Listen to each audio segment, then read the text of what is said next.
everyone and welcome to another Fowl Original. This video is made in part thanks to the Fowl Original people over on Patreon, patreon.com/FowlOriginal. More details towards the end of this video. Thank you for the great feedback for last week's episode, and if you haven't already seen episode 1 then check the link in the description. This week we look at how we got to the first episode of NWA TNA Wrestling, and I'll look at the show which crowned the first ever NWA TNA Heavyweight Champion. The show which almost didn't happen. This is the story of the first episode of NWA TNA Wrestling. The date was June 19th, 2002. Live on pay-per-view was a new promotion dreamed up by Bob Ryder, Jeff and Jerry Jarrett called the National Wrestling Alliance. Total non-stop action. Shortened to NWA TNA, the first episode would cost $9.99 through most North American pay-per-view providers. In the run-up to the debut episode, many recognizable free agents from the wrestling world not already signed to contracts with the WWF were contacted.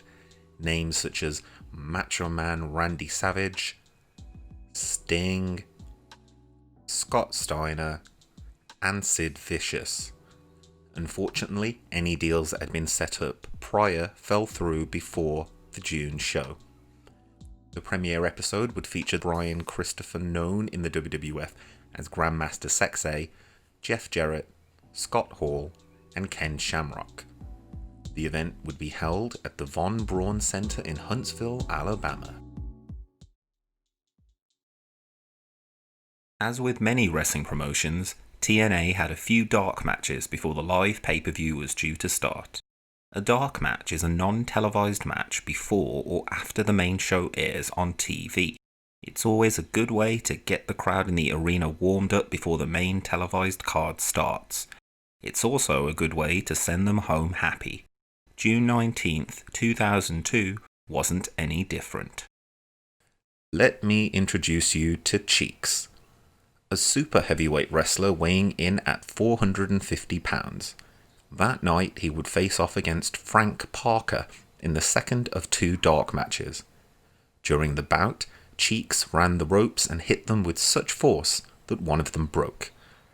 As detailed by the History of TNA Year 1 DVD released by TNA Home Video in 2006, there was a 30-minute to an hour estimated repair time to get the ring fixed.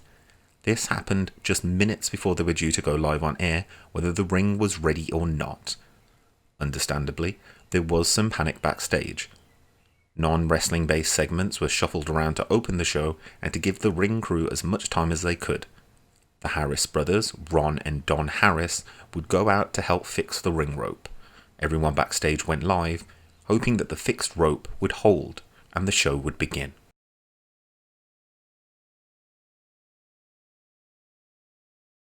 The show starts with a short intro video package. Pyro hits and out comes a man as loud as the Hawaiian shirt he is wearing. His name is Don West. Don West would be recognizable to many fans for his infamous appearances selling baseball cards. He tells us as he comes down the smoke-filled entranceway. We are making history. Let's get ready for some total non-stop action. Let me introduce one of my cohorts, if you will, Ed Ferrara. A sunglass-wearing, dreadlocked Ed Ferrara, best known up to this point for his time as writer during the Attitude Era in the WWF alongside Vince Russo, as well as his controversial exit alongside Russo to WCW to take on a similar role. He makes the first TNA joke in company history. He asks, "Is everybody ready for a little TNA? 'Cause that's what I'm all about, and I'm not just talking about total non-stop action. I'm talking about T&A. This gets a slight pop from the crowd in attendance and a wry smile from Ferrara. As he makes his way ringside to join Don West on commentary, he goes on to say, "Let me throw over to my other cohort at the announce table, the one and only, the Professor of Vanilla, Mr. Mike Tenay." Unlike the other two, Mike Tenay is already ringside wearing quite the dapper tuxedo with bow tie combo. Hello everyone, I'm Mike Tenay, welcoming you to the premiere event of the NWA TNA. It's all about total non-stop action. Tonight, it's a very special evening. It's an evening that revolves around history. and history on so many fronts. Number one, we are going to be respecting history. The legends of NWA are in attendance, people like Harley Race, Dory Funk, and Ricky Steamboat. We will also be making history this evening, not only with the first ever event, but we are going to be crowning an NWA World Heavyweight Champion with the Gauntlet for the Gold. This was the beginning of TNA's innovative but complicated rule structure for some of their matches, so I'll quickly explain the rules to the Gauntlet for the Gold. In essence, it seems to be the TNA version of the Royal Rumble concept, with the twist being that once the final two wrestlers remain, the match changes. The final two have a traditional match which will end via pinfall or submission instead of being eliminated over the top rope. Innovative, yes. Complicated, yes. With Ed Ferrara telling us this is his kind of match, Don West throws us over to Jeremy Borash and the Legends.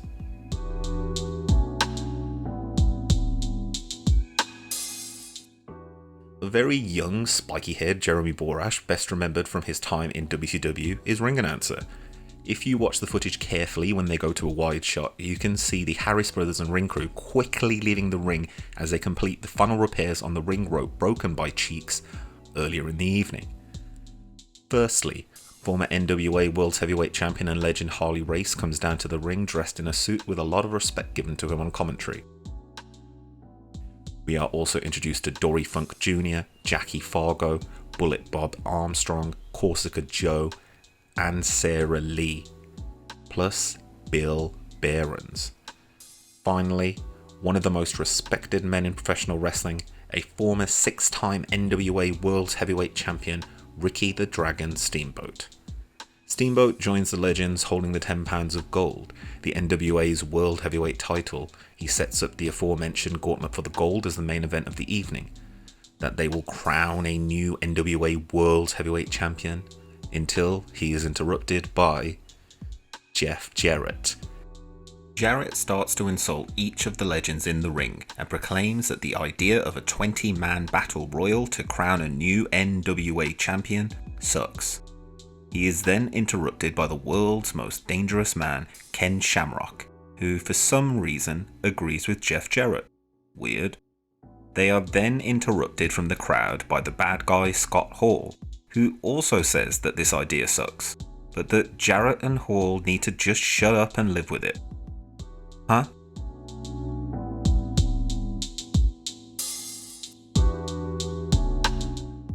We go backstage and are introduced to Goldilocks, a backstage interviewer that seems to have a few issues with acting intimidated by the wrestlers she's engaging with. This did lead to some hilarious antics down the line, and tonight is no exception. She introduced, and I quote, the original midget killer puppet, the Psycho Dwarf, and he's told me that he's got something he wants to say. He would say, let's start the show off with midgets. Why? Because midgets are the true stars of this country. Puppet is angry with T.O. and Hollywood, two of the midgets on the card. He goes on to say, I want to see some midget blood, and I'm sure I can provide it. We hear and see someone kicking a chair. The camera pans over and it's Jeff Jarrett talking trash about Jackie Fargo. AJ Styles, Loki, Jerry Lynn versus Jorge Estrada, Sonny Siaki, and Jimmy Yang. We have our first match of the pay-per-view show and the first official match of the X Division. Mike Tenay will enthusiastically tell us that the X Division isn't about weight limits. It's about wrestlers going out there and performing incredible matches. Out first, Jorge Estrada, Sonny Siaki, and Jimmy Yang are introduced as the Flying Elvises. All three men would make their way down to the ring dressed in ill-fitting Elvis suits, wigs, glasses, fake sideburns, and all. This feels like it's a reference to the 2001 Kevin Costner-Kurt Russell film 3,000 Miles to Graceland, where a gang of ex-cons tried to rob a casino during an Elvis convention. This was 2002, and the Jarretts are renowned for their love of the king and rock and roll, so there's at least a chance they'd have seen it. The Flying Elvises would go up against the team of Jerry Lynn, Loki, and a young, starry-eyed AJ Styles. The match would begin with a show of respect from Lynn, Key, and Styles as they extended their hands for a handshake, but the Elvises are having none of this. They go on the attack, rejecting the handshake. Their attacks are dodged, and all three Elvises are drop-kicked out the ring. Low Key would then hit a suicide dive onto the outside as Jerry Lynn does the same off the top rope from the inside out. Styles would face off against Yang in the ring, hitting him with a power slam as Yang comes off the ropes. Now the match moves at a mile a minute with many innovative and surprising spots that we all take for granted on display. Lots of high spots and fast-paced action. The close of the match would see some miscommunication between Low Key and AJ Styles. Key goes to kick Yang but hits Styles instead. Key would then be nailed by a drop kick from Estrada. Jimmy Yang would hit a corkscrew moonsault from the top rope onto a prone Styles, gets the 1, 2, 3, and the Flying Elvises pick up the win. The match is a great look into the future of what the division could be. With the match over, we would get a recap of the match and what was coming up instead of an instant replay or highlight package. So we cut to the TNA Girls, who were situated at either end of the entranceway. They would be there for the duration of the show to entertain the fans. In between matches, they would be shown on screen in TNA branded booty shorts and boob tubes, wearing fishnets, dancing in cages. Yes, this programming was always geared to the teen boys and 1835 male demographic of the late 90s, early noughties, and it really did show. By the way, I was one of those teen boys back then. The weird contrast of Mike Tenay telling you about upcoming matches against footage of dancing girls, strange even back then. The TNA Girls would actually become part of storylines in the early days of the promotion, but we'll have more on that in a later episode. As Tenay finishes up with his recap, we would cut back to the ring as Jeremy Borash would announce the next match. Hollywood versus T.O. Hollywood and T.O. were part of the rise of wrestling promotions such as Half Pint Wrestling. These would feature wrestlers with dwarfism or other medical conditions which had caused their small stature. The resurgence of midget wrestling had led to promotions such as World Wrestling All-Stars featuring hardcore midget matches where weapons like steel chairs, trash cans, and other foreign objects could be used. Mike Tenay would desperately try to convince his fellow commentators, the audience at home, and ultimately himself that TNA are able to showcase everything. Back to the match. It would be a quick match to say the least. Hollywood botches a tilt-a-whirl backbreaker off the ropes. T.O. would take Hollywood to the corner and pull his t-shirt over his head and start to chop him. T.O. charges to the corner and launches himself up to drop a beautiful looking falling headbutt to Hollywood's nuts. A little more back and forth until after a tadpole splash from Hollywood off the top rope, T.O. would kick out at 2. T.O. fights back and hits a side Russian leg sweep, taking down Hollywood. T.O. climbs up to the top rope and hits a weird kind of twisting swanton bomb that kind of hits Hollywood. T.O. goes for the pin. 1, 2, 3, and your winner is T.O. Tenay will tell us that T.O. stands for Total E Outstanding, the world's smallest extreme athlete, as the winner of the match celebrates its victory in the ring. The crowd are hot for this match and really responded positively to this, which would lead to more of these matches down the line. We'll be looking deeper into TNA's foray into midget wrestling in an episode very soon. We cut back to the TNA Girls again as Tenay tells us we should all go to NWATNA.com to find out more about the promotion, upcoming events, and backgrounds of wrestlers. With that, we are back in the ring again to Ed Ferrara and Don West. Ed Ferrara is wearing a pink fluffy top of some kind, which I think were all the rage in the early millennium. Don West is standing next to him in his trademark loud Hawaiian shirt. Both men dripping with perspiration as they are unable to contain their excitement for this announcement. Ferrara says that there is something really special next week, but we're going to give you a sneak peek. He would go on to say, I'm talking about TNA. I'm talking about the Lingerie Battle Royal. Don West would then act as ring announcer as competitors in next week's match would come down to the ring. He would announce each individually. The former ECW's Queen of Extreme Francine, Joni, Shannon, the former WCW's Daphne, Alexis Lurie, the future Mickie James, Sasha, Erin, Elektra, Taylor Vaughn, and Derisa Taylor. Once all the women were in the ring, Francine would grab the microphone from West and cut a promo.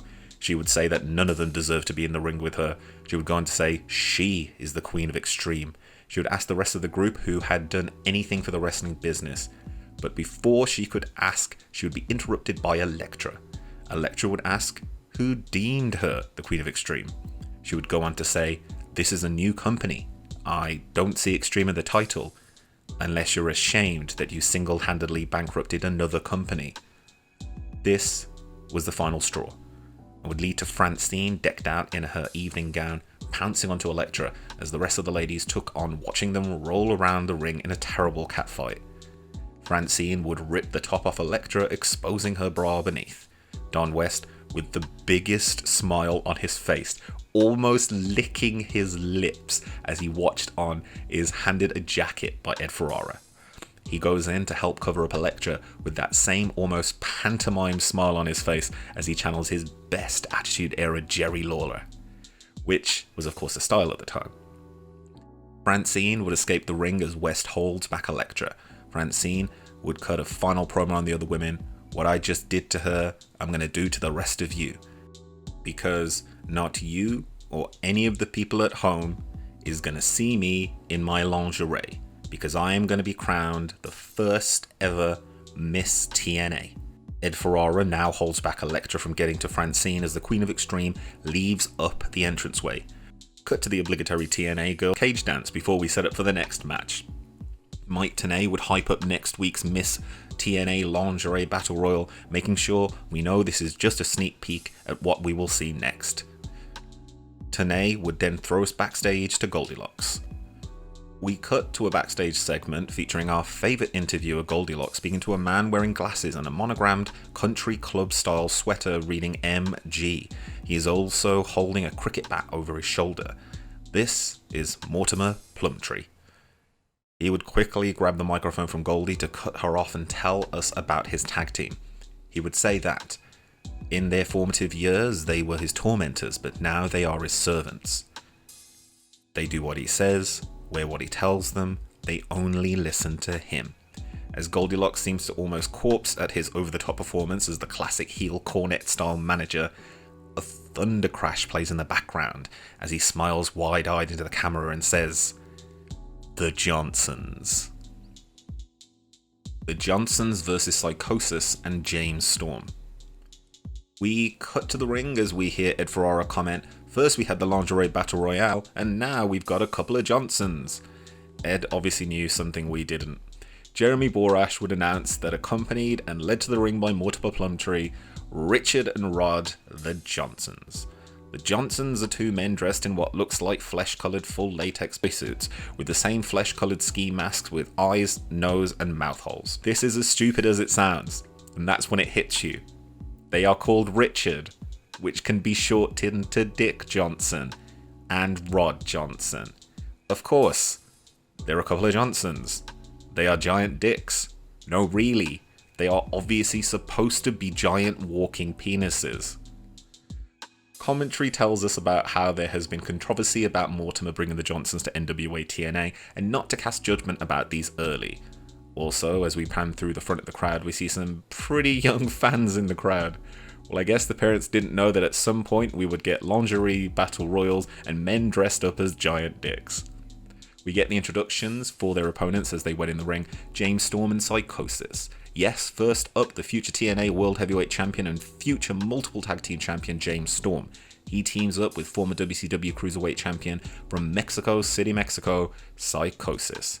Storm is dressed in a long, blank trench coat with a black Undertaker-style wide-brimmed hat and black wrestling boots. Psychosis is wearing a red camouflage-style suit jacket and jean combo with a black mesh vest underneath, all topped off with sunglasses. They make their way down to the ring and Storm climbs a turnbuckle, taking off his long jacket, leaving on his hat. He pulls out two fake pistols from a belt holster he has on underneath and fires off a bunch of blanks into the air. As smoke fills the air, he poses on the turnbuckle, looking out to the crowd. What a way to make a first impression on your debut. He joins his partner Psychosis back in the ring and Storm uses the top turnbuckle as a hat rack.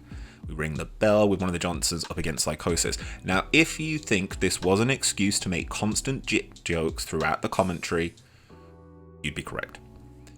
Under the masks and bodysuits, the Johnsons were played by the real-life brothers, the Shane twins, Mike and Todd Shane. Most of you know them from their short run in the WWE on SmackDown alongside Simon Dean as the Gemini in 2006. In the WWE storyline, they were customers of Simon Dean's Summon system and were brought by Simon Dean to destroy the team of Brian Kendrick and Paul London. Back to the match. The Johnsons are a classic tag team and show off some amazing synchronicity with double team power moves. Psychosis is still in his prime here and works well with James Storm. Psychosis Irish whips one of the Johnsons and ducks under, and we get Storm with a missile drop kick from the top rope. The crowd goes wild for that sequence and the Johnsons spill out of the ring. We cut to the entrance ramp and see a woman dressed in a grey business suit and skirt, capped off with a necklace. She reminds me of the look Deborah had in the WWF during the Attitude Era. She stares on, watching the match from the bottom of the entranceway. We hear Ferrara on commentary say, "What do we have here?" and "That's stunning." Mike Tenay tells us this is Alicia, who we've seen before in WCW with the Maestro and also in the WWF, but what is she doing here? This was Alicia Webb, best known to wrestling fans as Ryan Shamrock, the kayfabe sister of Ken Shamrock in the WWF. In 1999, she was infamously involved in the feud between Ken and Val Venus during the height of the Attitude Era. Starring with Val Venus in a fake adult movie, Shaving Ryan's Privates, also known for her short time in the stable PMS, Pretty Mean Sisters, joining Jacqueline and Terry Runnels. Released from the WWF in July 1999, she would jump to the WCW as Symphony to act as valet for wrestler The Maestro much later that year. Her time in TNA would be quite short, and she will pop up in later videos.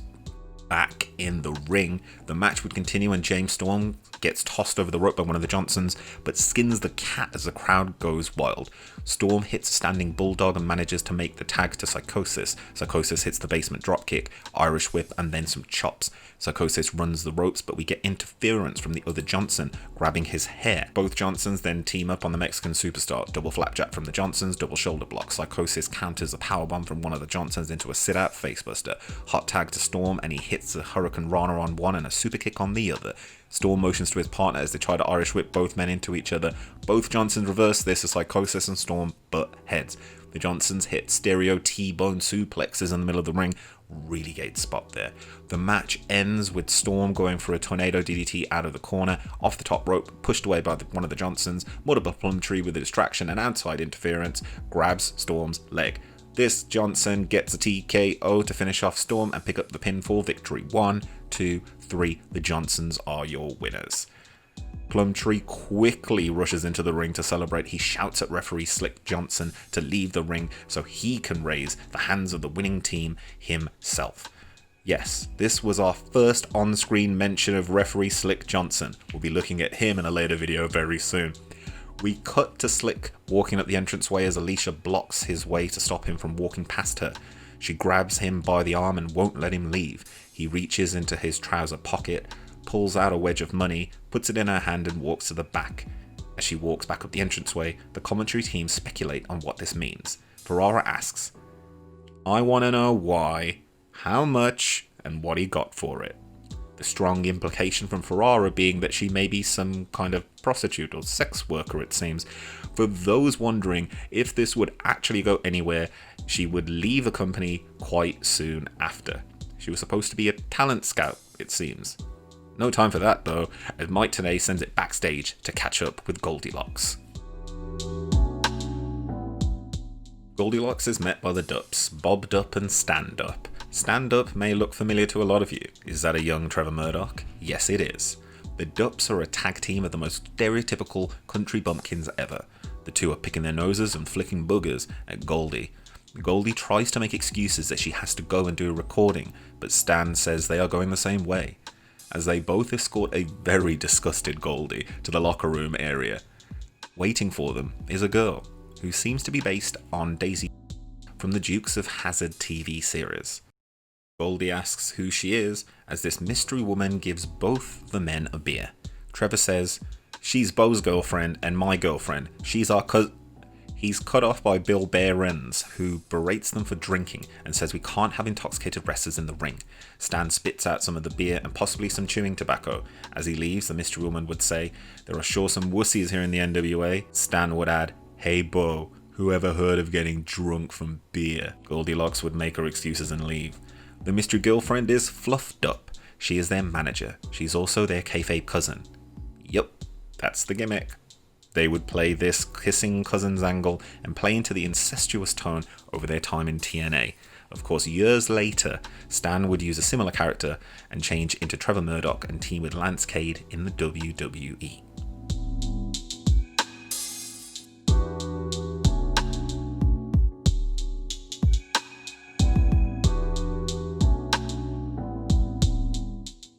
After that, we head back to the ring where Jeremy Borash makes some introductions. The crowd becomes absolutely unglued as he announces the 1993 Busch Series Rookie of the Year, Hermie Sadler, and current NASCAR Winston Cup Points leader Sterling Marlin. The crowd gives one of their biggest pops of the night to these two men as they make their way down to the ring. Mike Tenay will tell us on commentary, Sterling Marlin is like the equivalent of the NWA World's Heavyweight Champion in NASCAR. Hermie Sadler, part of the great Sadler racing family. Great reaction here in Huntsville, Alabama. These NASCAR stars were advertised before the show, and it's quite clear that many of the fans in attendance were here for them. There's even a sign or two for Sterling in the crowd.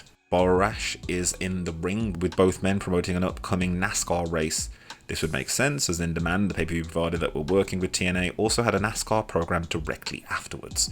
There's a lot of crossover fans here, and even in the early days, there was a lot of corporate synergy on display. Before they could finish, they were interrupted by the future R-Truth, here known as K-Crush. He walks down and insults the two drivers as he makes his way down to the ring. He says he is sick and tired of hearing about some race drivers. This is professional wrestling. You call yourself athletes. You have no business being inside a professional ring.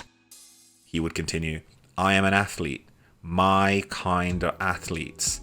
Your kind drive a car around a circle in a left motion continuously. My kind, we throw basketballs, we throw touchdowns, we run for touchdowns, we do arm drops, we do leg drops. My grandmama can do what you can do. Hermie Sadler would interrupt and ask why anyone would take him seriously as an athlete when he is dressed like he is. The crowd goes wild again for these NASCAR stars. K-Crush would retort with, you know what? Damn you and damn Alabama, I'm going to introduce you to professional wrestling. K-Crush put down the mic on the mat, tuck of his shirt, ready to grab Sadler and start to intimidate him. Before he could cause any damage, Brian Christopher, the late son of Jerry Lawler and best known as Grandmaster Sexay from his time in Too Cool in the WWF, would make the save. He runs down to the ring and taps K-Crush on the shoulder. Turning around, Christopher would hit him with some right hands, knocking him down. Irish whipped Crush off the ropes. Christopher meets him with a big inverted atomic drop. Hits him with a super kick. Sadler and Martin pick up Crush and both throw him over the top rope to the outside at the bottom of the ramp. Wearing his trademark sunglasses, Christopher grabs the mic to speak to a visibly angry Crush, and I quote, yo yo yo yo yo yo yo yo yo yo yo. K-Crush, listen up you mother effer. Yeah, mofo. You want to come down here and pick on these guys? Well, I'll tell you what, why don't your kind come and pick on my kind right here, right now? The Alabama crowd go wild again. Brian Christopher, or the G-Master as he calls himself, challenges K-Crush to a match next week with Herman Sadler and Sterling Marlin in his corner. K-Crush accepts and is quickly held back by about 5 members of NWA TNA security on the entranceway and taken away. Christopher says something unintelligible on the microphone as we cut to a TNA girl cage dancer. To quickly put this whole segment into context, the character of K-Crush was a very interesting one. The segments he was involved with explored issues related to racism and prejudice. The inferred racist overtones in these segments were a product of the time and haven't all aged well, especially as K-Crush was constantly portrayed as the villain. However, remember that this was also supposed to be an edgier, mature product that aimed to shock. Shock it did. Ron the Truth Killings has a very rich history and would go on to much success during his time in NWA TNA. We'll be talking about him in much more detail in a later video. Before the next match though, we cut backstage. We see Jeff Jarrett with his hands round the throat of Jackie Fargo. He was one of the NWA legends from earlier in the evening. As he chokes him, he shouts at him. He wants him to remember who did this to him. Referees and security break it up as they haul away Jeff Jarrett. We cut back to the arena as Mike Tenay is absolutely furious on commentary at what just happened with Jeff Jarrett and Jackie Fargo. Give me a break. Jackie Fargo is 71 years old, he exclaims. No time to dwell on this though, as Jeremy Borash introduces the next match. Christian York, Joey Matthews versus Stand Up, Bo Dupp. Christian York and Joey Matthews come down to the ring. They have dreadlocks and look like they could be in a boy band. They have that early Young Bucks Hardy look. In fact, both York and Matthews wrestled for Jeff Hardy and Matt Hardy's Omega promotion in the 1990s. They formed a boy band themed group called the Bad Street Boys, alongside Shannon Moore and Shane the Hurricane Helms. Joey Matthews may be more familiar to most fans now after his WWE run alongside John Morrison and Melina as Joey Mercury in the tag team M&M. Plus, of course, his short run alongside Jamie Noble as J&J Security during Seth Rollins' alliance with the Authority on Raw in 2014. Next up, it's the Dupps coming down to the ring led by Fluff Dupp. Stand Up is holding Fluff's hand as Bo Dupp, I kind of don't know how to say this, picks his bum on the way to the ring. If any of us were unsure about the relationship between this team, TNA makes it clear, and I quote, "Fluff, that is their girlfriend and cousin." Ferrara adds, "Of course, Fluff Dupp, Stand Up, and Bo Dupp. This is an interesting family tree. It must look like a skunk." To which TNA adds, "I guess you could say it's all in the family with the Dupps." The crowd doesn't seem to like this and aren't really making any noise over this. They seem to be indifferent to the Dupps. Oh well, we ring the bell. The match kicks off with Fluff on the apron distracting York and Matthews as she shouts at them. Bo and Stan attack them from behind. York gets beaten out of the ring as they concentrate their attack on Matthews. They stomp a mud hole in him and Irish whip him off the ropes to hit the double flapjack. They celebrate to a still not very convinced crowd. They pick Matthews back up, Irish whip him. They go for a double clothesline but he ducks underneath and York hits him with a springboard drop kick, taking the Dupps down.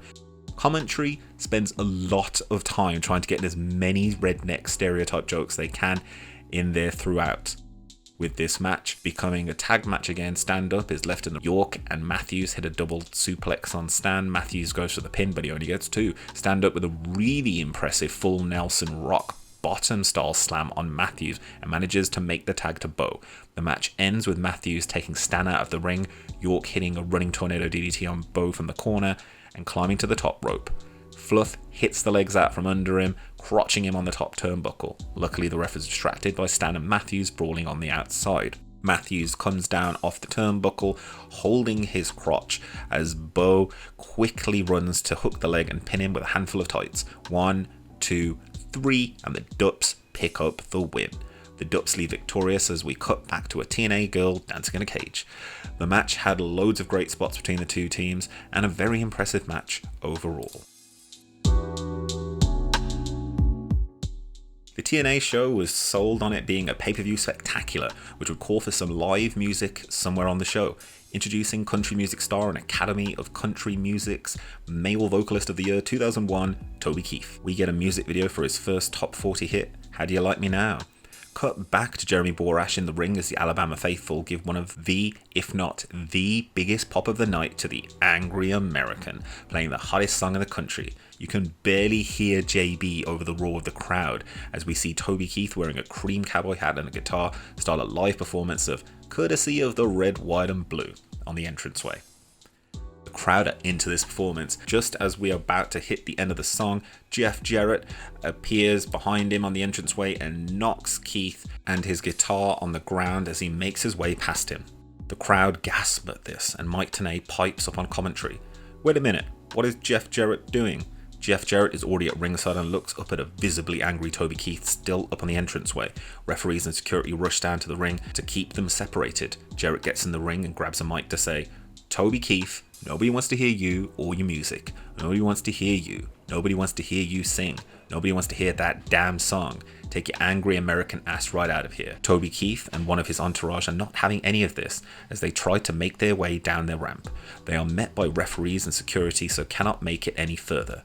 Jeff would go on to say, so it's time to get the main event going. I've got a world title to win, so beat it, pal. Hey Toby, I've just got a few words for you and everyone in this building. How'd you like me now? Don West on commentary tells us Toby Keith keeps pointing at Jarrett and that he wants him. He goes on to say he's a big boy, and we fade out. quick recap on the rules before the match. 2 men will start and then a new wrestler will enter every 90 seconds. This is an over-the-top battle royal until we are down to the final 2. The match will then become a regular one-on-one singles match, which can be won via pinfall or submission. The winner of that match will become the new NWA World Heavyweight Champion. As mentioned in episode 1 of this series, The Birth of TNA, I mentioned that the NWA World Heavyweight Champion at the time was Dan the Beast 7. He was unable to make the inaugural NWA TNA event and was stripped of the title before the event began. This was down to TNA having booking independence over who the NWA World Heavyweight Champion and NWA Tag Team Champions would be, thanks to their license of the NWA name. Whatever happened tonight, we would definitely have a new champion. Back to the match, Jarrett is there, we can assume as number 1 in this match, but before JB can even finish the rules, we get the number 2 entrant sprint down to the ring. Former WCW and short-lived WWF superstar Buff the Stuff Bagwell. At number 3, former member of Misfits in Action from WCW, Lash LaRue. At number 4, former WCW's Big Wiggle, Norman Smiley. At number 5, from World Wrestling Council, Apollo. At number 6, K Crush. At number 7, Slash. At number 8, Del Rios, the former Fantasio from the WWF who seems to be doing a Scott Steiner Big Papa Pump cosplay, complete with bleached blonde hair, silver sunglasses, and the Superman logo on his trunks.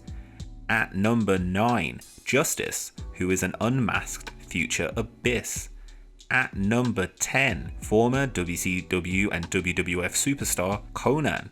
At number 11, the quintessential stud muffin from ECW, Joel Gertner.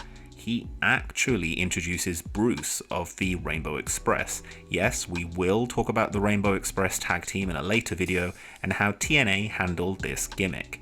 At number 12, the dog-faced gremlin Rick Steiner. At number 13, formerly known as The Wall in WCW, it's Malice. At number 14, the bad guy with the word click in red tape on the back of his trunks, Scott Hall. At number 15, it's CMA vocalist of 2001, Toby Keith. He comes down to the ring in a sleeveless jacket and red bandana. He hits the ring and goes straight for a weakened Jeff Jarrett. He hits a dazed Jarrett with a beautiful delayed vertical suplex, and the crowd goes absolutely wild. Keith and Hall then team up to throw Jarrett over the top rope and eliminate him from the match. Ferrara calls it the most bogus thing ever as Keith leaves the ring and Jarrett makes his way to the back. Back to the match. At number 16, it's future NWA Tag Team Champion and member of America's Most Wanted, Wildcat Chris Harris. Right now, he's just regular Chris Harris. He comes in and attacks the remaining men in the ring. Scott Hall, Apollo, and Malice. He is then blindsided by the Vampire Warrior, formerly Gangrel in the WWF for some reason, who enters the ring. Not mentioned on commentary is that Toby Keith was not actually number 15. Chris Harris was 15, and the Vampire Warrior was 16. Confused? Yes, but let's continue. At number 17, formerly known as Crowbar in WCW, Devon Storm. At number 18, former ECW's King of Old School, Steve Corino. At number 19, former UFC and WWF superstar, the world's most dangerous man, Ken Shamrock. At number 20, Brian Christopher. Shamrock quickly eliminates Christopher with most of the remaining stars, and we have our final 4 in the match: Malice, Apollo, Shamrock, and Hall. Malice eliminates Apollo with a big backdrop out of the ring and over the top rope. Scott Hall goes for the razor's edge, but it's reversed by Malice to send him out of the match and over the top rope. This match is for the NWA World Heavyweight Championship. Your special guest referee enters the ring. Ricky the Dragon Steamboat, wearing a referee shirt and blue jeans, limbers up. Jeremy Borash announces that NWA rules will apply. Pinfall or submission will crown the brand new NWA Total Non-Stop Action World Heavyweight Champion. The future James Mitchell gets up on the apron to give some last-minute advice to Malice. Most fans at the time would recognise him as the Sinister Minister from ECW. Borash would go on to say, "There is no time limit and there must be a winner." The match would start with Shamrock eating a big boot from Malice, who Mike Tenay informs us is part of Minister James Mitchell's Disciples of the New Church. Shamrock will get some jabs in but gets an eye rake from Malice to send him into the corner. Both men look strong here with some great reversals and transitions from both men. Shamrock reverses a big boot into an ankle lock on Malice in the middle of the ring. Malice gets to the bottom rope, but Shamrock doesn't break until 7. Malice starts to intimidate Steamboat. Malice goes for a choke slam, but Shamrock manages to reverse into a belly-to-belly suplex. He goes for the pinfall. 1, 2, 3, and your winner and new NWA Heavyweight Champion of the World, Ken Shamrock. Shamrock poses in the ring and shakes the hand of Bill Behrens and the NWA legends at ringside. We cut back to commentary with a shot of Don West, Mike Tenay and Ed Ferrara as Tenay starts to wrap up the show. Ferrara, for some reason, compares fighting Ken Shamrock or The Wall to competing in the Special Olympics. Now, even for then, that was not appropriate. As Tenay points out, there was no need to make that kind of reference during this historic moment. Too late, Mike. He already did.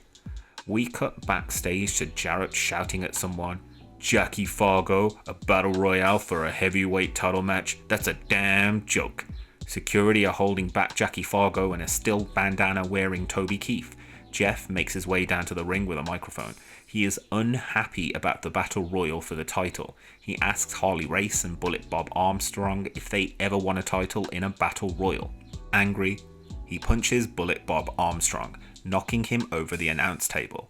Jarrett continues to complain at ringside as Jackie Fargo and Toby Keith loosely held by NWA security. Jarrett quickly slides into the ring to get some distance between them. Fargo has a mic and starts talking trash to Jarrett. He says he's been out of the wrestling business for a while and that Toby is a country and western singer, but he'd get someone out to whip his ass next week. Jeff says, "How about now?" Fargo names Jarrett's opponent, Scott Hall. Scott Hall runs down the entrance ramp to meet Jarrett and they trade punches on the rampway. Tenay screams on commentary before the show ends, "Next week we will have Scott Hall versus Jeff Jarrett." The show ends with both men still fighting as we fade to black. That was the first episode of NWA Total Non-Stop Action Wrestling. They filmed the second episode directly afterwards, and we may look at that episode in detail in future. When I first saw the show in 2002, I was hooked. Yes, it was trashy and edgy, sometimes for the sake of it, but it was so different to the WWE product at the time.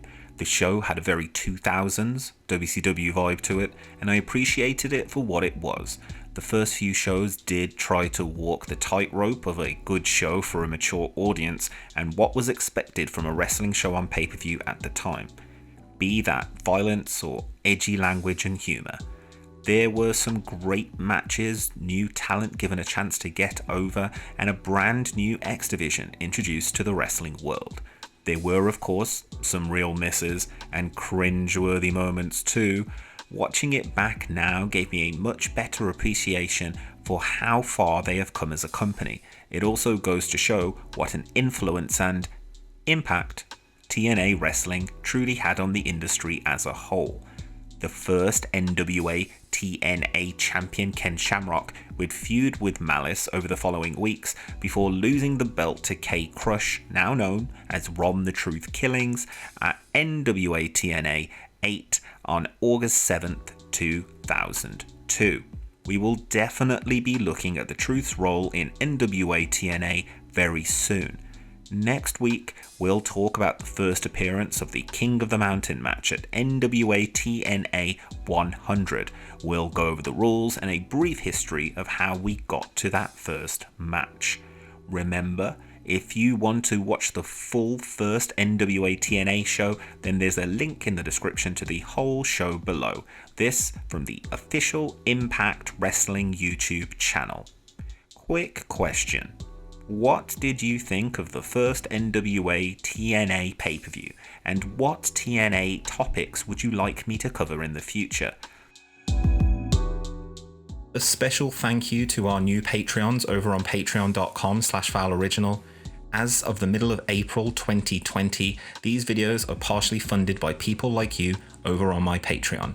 You'll see their names on screen right now. This episode was released first to the folks over on Patreon as early access content before it hits YouTube. Become one of Fowl Original's pals, or as we call them, FOPs. If you join our community, you can get behind the scenes content and a chance to see regular exclusive content you won't see here on YouTube. Head to patreon.com/FowlOriginal and pick your tier. The tiers start from $1 and may not seem like much, but your support means a hell of a lot. It's like you've given me a vote of confidence. If you can't, then sharing this video really helps too. Like the video if you did, subscribe and hit the bell if you would, share if you can. This has been a Fowl Original. Thanks for watching. See you next time.